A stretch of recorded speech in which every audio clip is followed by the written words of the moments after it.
you were talking about some travel tips before before we actually got started here, and you showed me this huge box. I got something I want to share, and this has been a great find for me. I got two suitcases, one that I use on stage and one that I use backstage. I've had various ways of traveling with them. I found a place about a half hour from my house that makes custom cardboard boxes, and I want to show you here what I get. Let's see, we're in the. Whoop. I want to show you. I have these boxes, custom made. This is airline size, which means this plus height plus width plus breadth add up to 62 cumulative inches. Okay. This is, I wish I could tell you how thick this is. You just look, you can see how thick it is. If I had an anvil case, it would weigh at least 20 pounds. This weighs 4.5 pounds. This piece of cardboard. And I even got handles here. Look at that. I got handles and they're reinforced. I put these little arrows on, and I put my, in front my. This has been a huge find for me.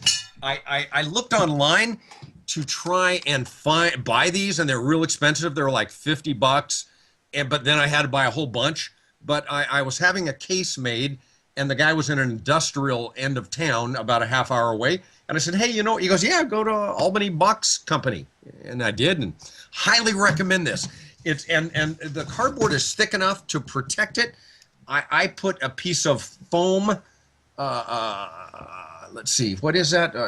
I put a piece of what, half-inch foam or? Yeah. I put a piece of this. Oh, okay. And this weighs nothing, right next to the case that I want to protect. Anyway, highly recommend that. It just does the job. Doesn't look all that pretty. Love that. But what are you doing? You putting your suitcases in there, or you're putting your props straight in there? I put my two prop cases in there, and of course, naturally, I had this custom made. So once, one goes here, one goes there, and it's just the right width for it. I put my piece of styrofoam, that's the word, put my piece of styrofoam there.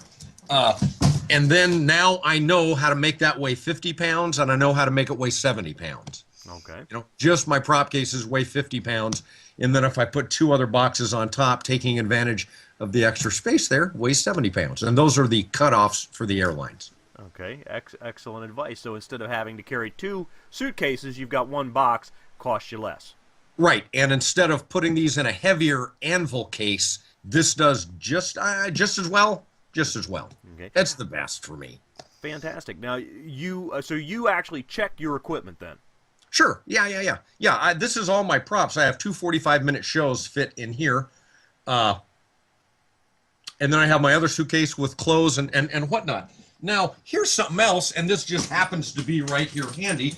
A couple years ago, I had read multiple posts on Facebook, mostly from jugglers, but from a few magicians about getting to a gig and not having their props. I got to a gig about a year ago, and it was right off of Morocco, and I was doing a 7-day crossing right afterwards, and they lost one of my suitcases, but it wasn't my props. It was my clothes. Anyway, I made a list of my bits, my routines that didn't take up much space, and I was surprised how many of them there were. Look, I put this in my carry-on now. This is about the size of a bread box. I have a show and a half in here. Wow. Right here, I have a 45-minute show and a 20-minute show. That's incredible. Yeah. So when on that thing on the Canary Islands, the night before they told me they had lost one of my bags. That one of them was coming and one wasn't. And I actually hoped it was my props that wasn't coming. Because I go, good, because I finally get to use this, And of course, since I packed this, that's never happened. So